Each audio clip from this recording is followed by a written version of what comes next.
बिली Graham यांनी म्हटले होते की ख्रिस्ताचा वधस्तंभ हा तारणाचा एकमेव मार्ग आहे, जो आमच्या जीवनाला एक नवीन उद्देश देतो. काय आमच्या जीवनाला नवीन उद्देश प्राप्त झालेला आहे? उपासना उपासना उपासना उपासना प्रभुजी करो उपासना प्रभुजी करो उपासना उपासना उपासना प्रभू येशू ख्रिस्ताच्या मधुर नावात आपणास सलाम. उपासना कार्यक्रमामध्ये आपले हार्दिक स्वागत. प्रियांनो, ख्रिस्ताचा वधस्तंभ आम्हाला प्रामुख्याने शुभवर्तमानात पाहायला मिळतो. बराच वेळा आम्हाला तो नवीन करारातील इतर पुस्तकांमध्येही पाहावयास मिळतो. पण आपण कधी विचार केला काय की ख्रिस्ताचा वधस्तंभ आम्हास स्तोत्रामध्ये देखील पाहावयास मिळेल म्हणून? होय प्रियांनो, आजच्या अध्ययनात आपण स्तोत्र पाहणार आहोत, ज्यामध्ये आम्हाला ख्रिस्ताचा वधस्तंभ दिसेल, ख्रिस्ताचे दुःख सहन दिसेल आणि या कार्यानंतर त्याला प्राप्त झालेला विजय देखील पाहावयास मिळेल. तर मग चला प्रियांनो, आज आपण लक्षपूर्वक अध्ययन करू आणि ख्रिस्ताने आमच्यासाठी काय केले ते पाहू. श्रोत्यानो, स्तोत्रसंहिता 21 अध्याय आम्ही सुरू केलेला आहे. जर आपणाजवळ जुना करार आहे तर अवश्य उघडा स्तोत्रसंहिता 21 अध्याय. पहिली 3 वचने आम्ही मागच्या कार्यक्रमात वाचली होती.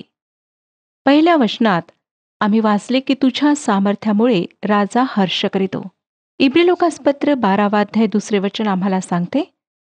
इब्री लोकासपत्र 12 अध्याय 2 वचन, आपण आपल्या विश्वासाचा उत्पादक व पूर्ण करणारा येशू याचकडे पाहत असावे. त्याच पुढे जो आनंद ठेवलेला होता त्याकरिता त्याने लज्जा तुच्छ मानून वधस्तंभ सहन केला आणि तो देवाच्या राजासनाच्या उजवीकडे बसला आहे. श्रोत्यानो, या ठिकाणी तारण सिद्ध केल्यानंतर आमच्या प्रभूला जो आनंद झाला त्या आनंदाविषयी सांगण्यात आले आहे. त्याला जे सामर्थ्य व बळ देण्यात आले त्यामुळे तो आनंद करतो. त्याचे स्वर्गारोहण झाले आहे आणि सर्व देवदूत आणि अधिकारी त्याच्या अधिपत्याखाली आहेत. आज देवाकडे त्याच्याद्वारे जे येतात, अगदी टोकापासून दूरच्या ठिकाणाहून जे येतात, त्यांचे तारण करायला तो समर्थ आहे. इब्री लोकासपत्र 7 अध्याय 25 वचन आम्हाला सांगते की ह्यामुळे याच्याद्वारे देवाजवळ जाणाऱ्यास हा पूर्णपणे तारण्यास समर्थ आहे, कारण त्यांच्यासाठी मध्यस्थी करण्यास हा सर्वदा जिवंत आहे. आम्ही दुसऱ्या वचनात वाचले होते की त्याचा मनोरथ तू पूर्ण केला आहे, त्याच्या तोंडचे मागणे तू अमान्य केले नाही.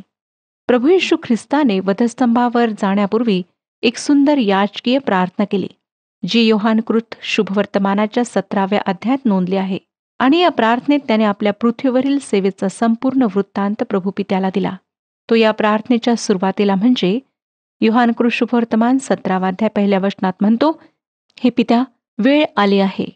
पुत्राने तुझे गौरव करावे म्हणून तू आपल्या पुत्राचे गौरव कर. ही त्याची प्रार्थना आणि त्याच्या इतर प्रार्थना ऐकल्या गेल्या व ऐकल्या जातील.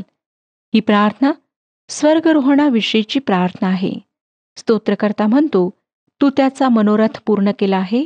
आणि येशू ख्रिस्त या पृथ्वीवर होता तेव्हा तो म्हणाला, योहानकृत शुभवर्तमान 17 अध्याय 24 वचनामध्ये, हे पित्या, माझी अशी इच्छा आहे की तू जे मला दिलेले आहेत त्यांनीही जेथे मी आहे तेथे मजजवळ असावे, यासाठी की जे माझे गौरव तू मला दिले आहे ते त्यांनी पाहावे, कारण जगाच्या स्थापनेपूर्वी तू मजवर प्रीती केली. प्रभू येशू ख्रिस्ताची ही प्रार्थना पुढच्या काळात जेव्हा आपण त्याच्याबरोबर राहू तेव्हा ऐकण्यात येईल. तो पृथ्वीवर हे शक्य करण्यास आला. देवपित्याने त्याच्या पुत्राच्या मुखाद्वारे निघालेल्या प्रार्थनेला रोखून ठेवलेले नाही. अर्थात ही अशी गोष्ट आहे की ज्यावर आम्हाला थांबून मनन करायचे आहे. श्रोत्यानो, आजही तो तुमच्या व माझ्या करिता परमपित्याजवळ मध्यस्थी करीत आहे आणि प्रभुपिता त्याच्या नावात आम्ही जे मागतो ते आम्हास देतो, यासाठी त्याच्या ठाई पित्याचे गौरव व्हावे. आता आपण 21 अध्याय 4 ते 6 ही वचने वाचूया. त्याने तुझ्याजवळ जीवन मागितले, तू त्याला युगानुयुगाचे दीर्घ आयुष्य दिले. तू सिद्ध केलेल्या तारणाने त्याचे मोठे गौरव होते. तू त्याला प्रताप व महिमा ह्यांनी भूषित करीतोस. त्याने सर्व काळ आशीर्वादाचा साठा व्हावे असे तू करीतोस. तू त्याला आपल्या समक्षतेने अत्यानंदित करीतोस. प्रभू येशू ख्रिस्त या पृथ्वीवर आला श्रोत्यांनो, यासाठी की त्याने अनेकांसाठी आपले जीवन द्यावे.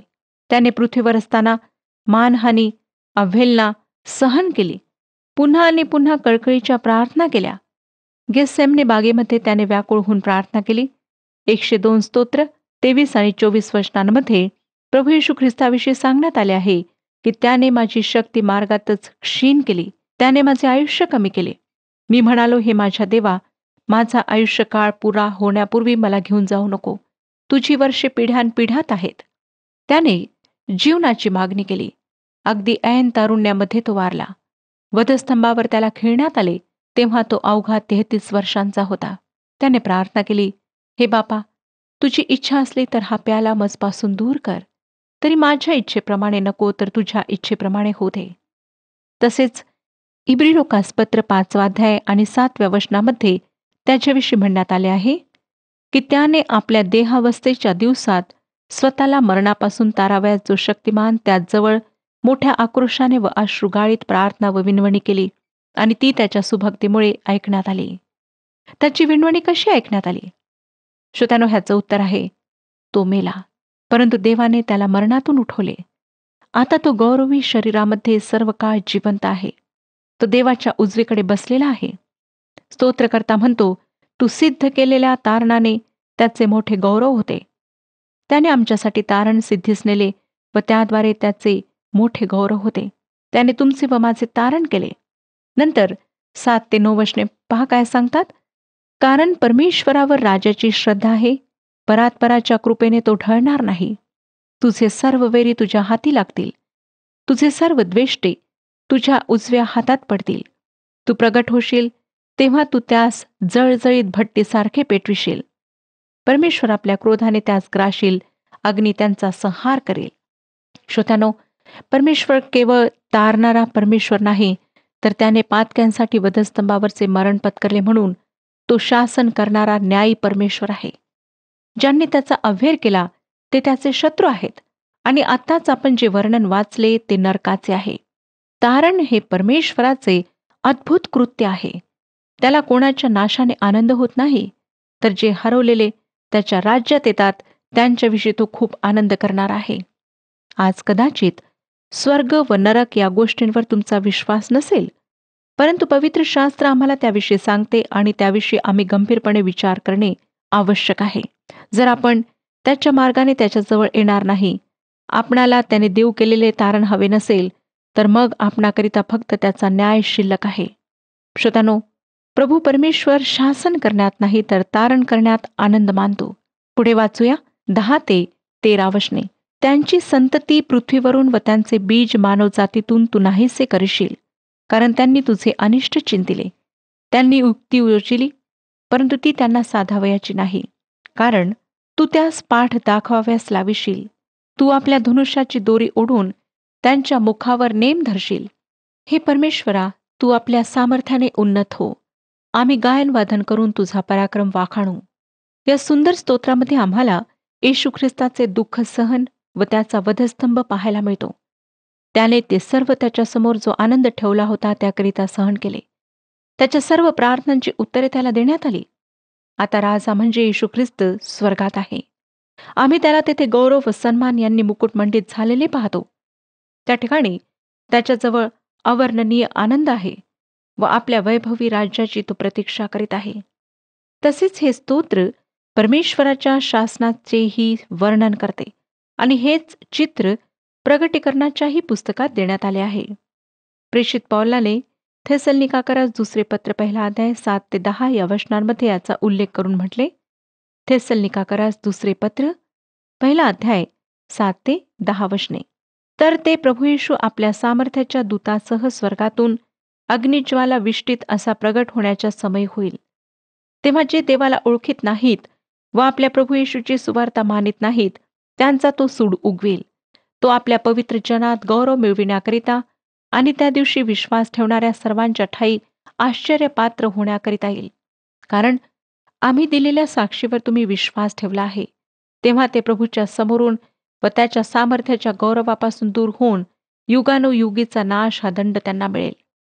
श्रोत्यानो, प्रभू येशू ख्रिस्ताच्या स्वर्गरोहणाविषयी असलेले हे एक सुंदर स्तोत्र आहे. आज तुमचे प्रभू येशू ख्रिस्ताबरोबरचे नाते कसे आहे याविषयी तुम्ही विचार केला आहे काय? प्रभू येशू ख्रिस्ताने आमच्यासाठी जे काही सहन केले ते दावीद राजाने ख्रिस्त जगात येण्याच्या 1000 वर्षांपूर्वी स्तोत्रांमध्ये विदित केले. आमचा प्रभू परमेश्वर पुढे घडणाऱ्या गोष्टी विदित करणार आहे व आपले संकल्प पूर्णत्वास नेणार आहे. येशू ख्रिस्त त्याचा पुत्र याला जगामध्ये पाठविण्यापूर्वी प्रभू परमेश्वराने आपल्या सेवकांच्याद्वारे लोकांना त्याच्याविषयी विदित केले आणि तो या पृथ्वीवर येऊन गेल्यानंतरही त्याच्या दुसऱ्या येण्याविषयी देखील परमेश्वराने आम्हाला विदित केले आहे. त्याची नोंद पवित्र शास्त्रात आहे. म्हणून त्याच्याविषयी आम्ही आमची भूमिका काय आहे हे ठरवणे अत्यंत आवश्यक आहे, महत्वाचे आहे. देवपुत्र प्रभू येशू ख्रिस्त याने देह धारण करून या पृथ्वीवर 33 वर्षे वास्तव्य केले. त्याच्या सेवेच्या शेवटी त्याला तो निरपराधी असताना तत्कालीन धार्मिक व राजकीय पुढाऱ्यांनी संगनमताने वधस्तंभावर खेळले. त्याची त्या ओबडधोबड कष्ट व यातना देणाऱ्या वधस्तंभावर असताना काय मनस्थिती होती ती दाविदाने या घटनेच्या 1000 वर्षांपूर्वीच विदित केली. ती 22व्या स्तोत्रात आम्हाला वाचायला मिळते. आज श्रोत्यानो, आम्ही या स्तोत्राचा अभ्यास सुरू करीत आहोत. 22व्या स्तोत्राची मध्यवर्ती कल्पना आहे ख्रिस्ताचे वधस्तंभावरील मरण. या स्तोत्राला वधस्तंभाचे स्तोत्र असे म्हणण्यात आले आहे कारण की पवित्र शास्त्रातल्या इतर कोणत्याही उतार्यापेक्षा या स्तोत्रामध्ये येशू ख्रिस्ताचे वधस्तंभावरील मरण अधिक अचूकपणे व अधिक बारकाव्यासह देण्यात आले आहे. उत्पत्तीचा 22वा अध्याय आणि यशायाचा 53वा अध्याय यांच्या अनुषंगाने असलेले हे स्तोत्र आहे. 22वे स्तोत्र आम्हाला येशू ख्रिस्ताच्या आंतरिक जीवनाचे चित्र दाखवते. त्याची भावनिक आंदोलने, त्याचे तीव्र दुःख, त्याचे वधस्तंभावर असतानाचे विचार या स्तोत्रामध्ये व्यक्त झाले आहेत. काही विद्वानांच्या मते येशू ख्रिस्ताने वधस्तंभावर असताना जे उद्गार काढले ते या स्तोत्रांमधली अवतरणे होत.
प्रथम शुक्रवारच्या उपासनेमध्ये अनेक मंदिरांमध्ये 3 तास येशूच्या वधस्तंभावरच्या 7 उद्गारांवर मनन केल्या जाते.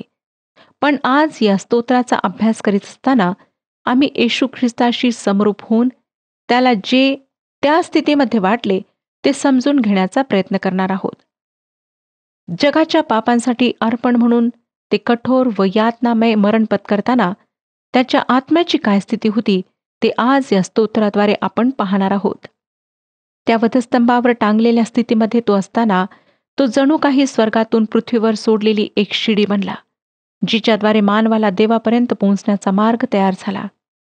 श्रोत्यानो, ती वधस्तंभावरच्या मरणाची शिक्षा खरे तर तुमच्या व माझ्या वाटेची होती. पण तो जरी निरपराध निष्पाप होता तरी त्याने ती स्वतःवर घेतली. ती शिक्षा त्याने आमच्या वतीने भोगली, यासाठी की त्याच्याद्वारे आम्ही देवासमोर नीतिमान ठरवले जावे. त्याने त्या वधस्तंभावर तुमचे व माझे प्रतिनिधित्व केले, जेणेकरून त्याच्या मृत्यूवरील विजयाद्वारे आम्हाला नीतिमान व सर्व काळाचे जीवन मिळावे. याविषयी पेत्राचे पहिले पत्र 2 अध्याय 24व्या वचनात पेत्र म्हणतो, पेत्राचे पहिले पत्र 2 अध्याय 24वे वचन, त्याने स्वतः तुमची आमची पापे स्वदेही वाहून खांबावर नेली, ह्यासाठी की आपण पापाला मेलेले होऊन सदाचरणासाठी जगावे. त्याला बसलेल्या माराने तुम्ही निरोगी झाला आहात. पापापासून आम्ही बरे होऊन निरोगी झालो आहोत. श्रोत्यानो, या स्तोत्राची सुरुवातच एकाकी दुखी माणसाच्या केविलवाण्या आक्रोशाने होते. 22वे स्तोत्र, पहिले वचन वाचूया. माझ्या देवा, तू माझा त्याग का केला? माझा दुःखाचा आक्रोश ऐकून माझा बचाव करावयाला तू जवळ नाहीस. श्रोत्यानो, येशू ख्रिस्त जरी देवाचा पुत्र होता तरी त्याने आपले स्वर्गीय वैभव सोडून देह धारण करून मानवामध्ये बस्ती केली. मानव म्हणून त्याने यातना भोगल्या व शेवटी वधस्तंभावरचे कष्टमय मरण त्याला सहन करावे लागले. आत्ताच वाचलेले वचन त्याच्या त्या दुःखाशी संबंधित आहे. प्रिय श्रोत्यानो, त्याने संपूर्ण मानवजातीचे किळसवाणे पाप स्वतःवर घेतले. विचार करा की त्यावेळेस अत्यंत पवित्र असलेल्या त्याच्या स्वर्गीय पित्याने त्याच्यावरून क्षणभर का होईना पण आपली नजर दूर केली असेल, किंवा त्याने तसे केले असे येशू ख्रिस्ताला त्यावेळेस वाटणे साहजिकच होते. त्याचे व त्याच्या पित्याचे नाते अतिशय घनिष्ठ होते. आणि शुभवर्तमानांमध्ये आम्ही वाचतो की येशू म्हणाला, मी पित्यामध्ये वस्ती करतो व पिता मजमध्ये वस्ती करतो. जो मला पाहतो तो पित्याला पाहतो, आणि माझे अन्न हेच आहे की मी पित्याच्या इच्छेप्रमाणे करावे. श्रोत्यानो, 4ही शुभवर्तमानांमध्ये, विशेष रीतीने योहानकृत शुभवर्तमानात, येशू ख्रिस्त व देवबाप यांचे अतिशय निकटचे संबंध सहज लक्षात येण्यासारखे आहेत. ते दोघे जणू एकच आहेत असे त्या संबंधावरून जाणवते. मला नाही वाटत की आज एखाद्या तरुणाचे आपल्या पित्याबरोबर एवढे घनिष्ठ संबंध असतील. या उलट आपण आपल्या पित्यापेक्षा किती वेगळे आहोत, आपल्याला एक वेगळे अस्तित्व व व्यक्तिमत्व आहे असे अभिमानाने सांगायला कोणत्याही तरुणाला आवडेल. पण येशू ख्रिस्ताचे त्याच्या पित्याशी, देवाशी फार फार घनिष्ठ संबंध होते. म्हणूनच त्याला तो काही क्षणांचा विरह सुद्धा सहन होण्यासारखा नव्हता. आपल्या जीवनाच्या सामर्थ्याच्या उगमापासून तुटून विलग होण्याच्या यातना येशू ख्रिस्ताने सहन केल्या. त्याने आपले जीवन त्यागले, म्हणूनच अनेकांना तारण प्राप्त झाले. इब्री लोकासपत्र 2 अध्याय 15, 16 आणि 18 वचने आम्हाला सांगतात. इब्री लोकासपत्र 2 अध्याय 15, 16 आणि 18 वचन. आणि जे मरणाच्या भयाने आयुष्यभर दासपणाने बांधलेले, त्या सर्वांस मोकळे करावे. सर्वांस माहीत आहे की तो देवदूतांच्या साह्यास नव्हे तर अब्रामाच्या संतानाच्या साह्यास येतो.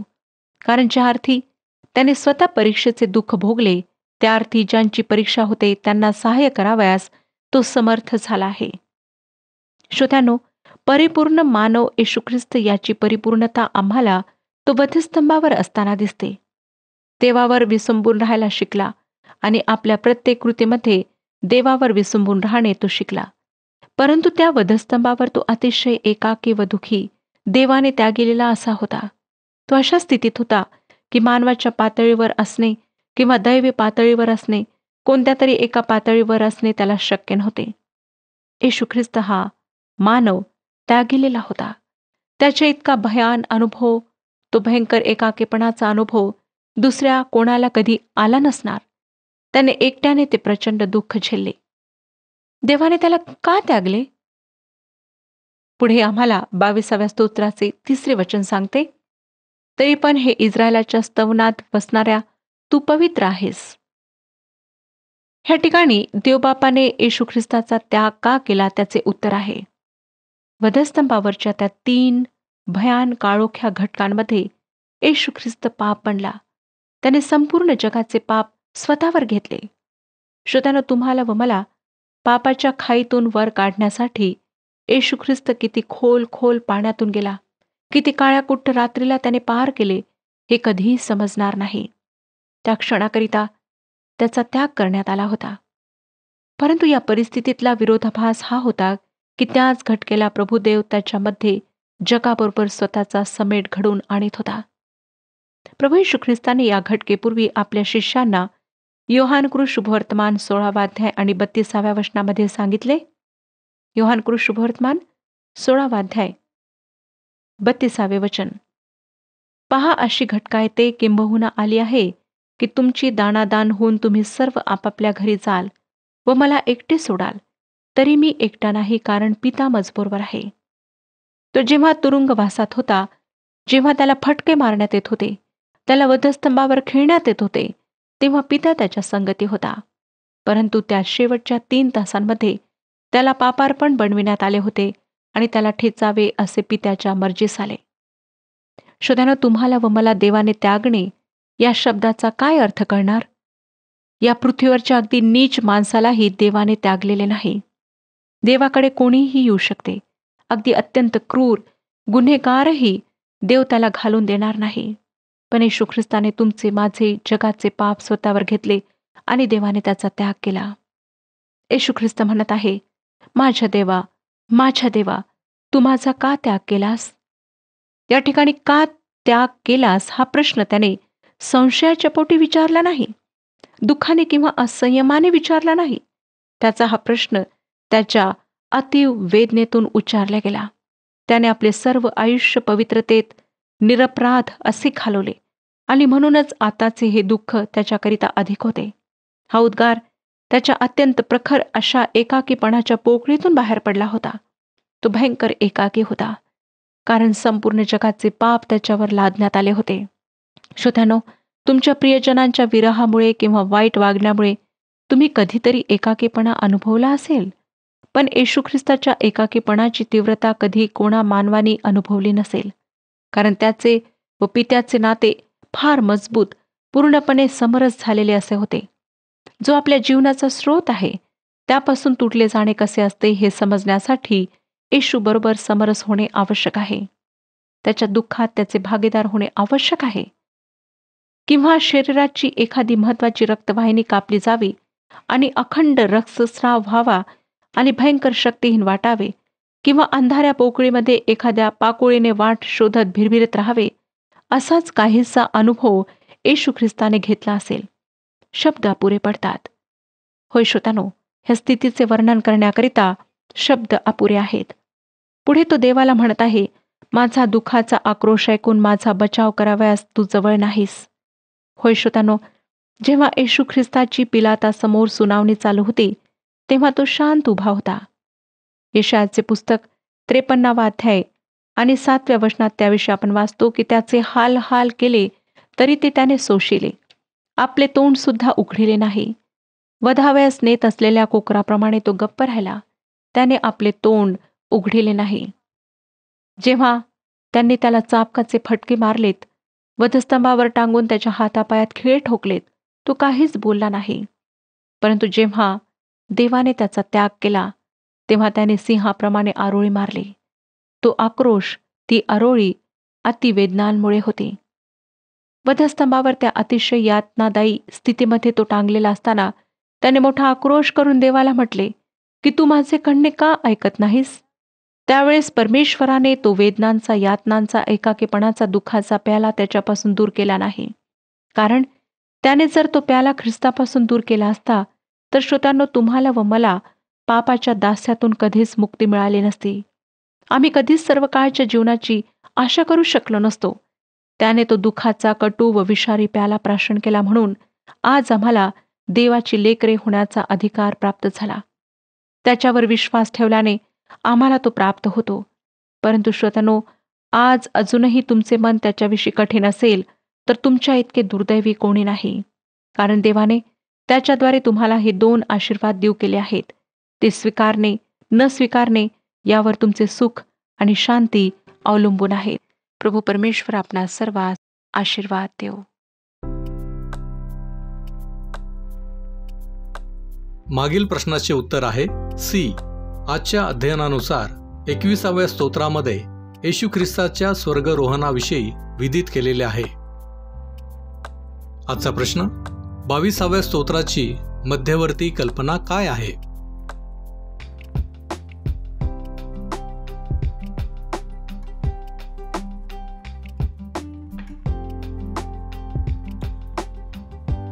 प्रियांनो, या प्रश्नाचे उत्तर उद्या सकाळी 6 वाजण्याच्या आधी पर्याय ए, बी, सी किंवा डी लिहून आपले नाव, पत्ता आणि ठिकाण यासोबत मोबाईल नंबर 7021474742 वर SMS किंवा व्हॉट्सअप करा.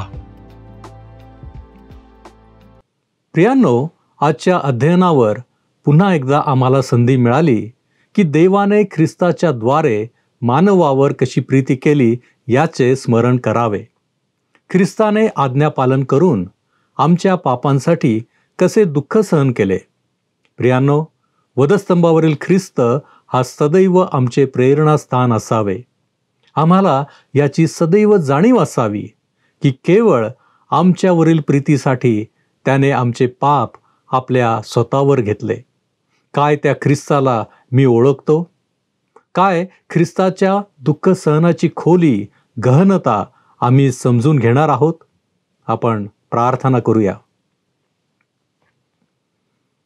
आमच्यावरती प्रीती करणाऱ्या आमच्या महान प्रेमळ परमेश्वरा, तुझ्या नावाला आम्ही धन्यवाद देतो, तुझी स्तुती करतो. आज पुन्हा एक वार तू आम्हाला ख्रिस्ताचा वधस्तंभ काय आहे हे दाखवून दिलेलं आहेस. आणि प्रभूजी, आजच्या अध्ययनाच्या द्वारे तू आम्हाला सांगितलेलं आहेस की ख्रिस्तानं आमच्यासाठी काय केलेलं आहे. होय प्रभूजी, आज आम्ही तुझ्या चरणापाशी येत आहोत. आज आम्ही आमच्या स्वतःचं परीक्षण करतो. आणि प्रभूजी, आम्ही ज्या ज्या पातकांमध्ये आम्ही अजूनही आहोत त्यासाठी तुझ्याकडे क्षमा देखील मागतो. होय, आम्ही तुझे मनापासून उपकार मानतो प्रभूजी की वधस्तंभावरती जाऊन तू आम्हासाठी सर्व काही दुःख सहन केलंस. आमच्या पापांची क्षमा आम्हाला प्राप्त झाली. आणि होय प्रभूजी, तू पुनरुत्थित होऊन आजही आमच्यावरती प्रीती करीत आहेस.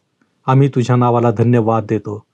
तारणारा प्रभू येशू ख्रिस्त याच्या गोड आणि गौरवी नावात ही प्रार्थना करतो म्हणून तू ऐक. आमेन. देवाचे राज्य व त्याचे नीतिमत्व मिळवण्यास झटा. प्रभू आपणास सहाय्य करो.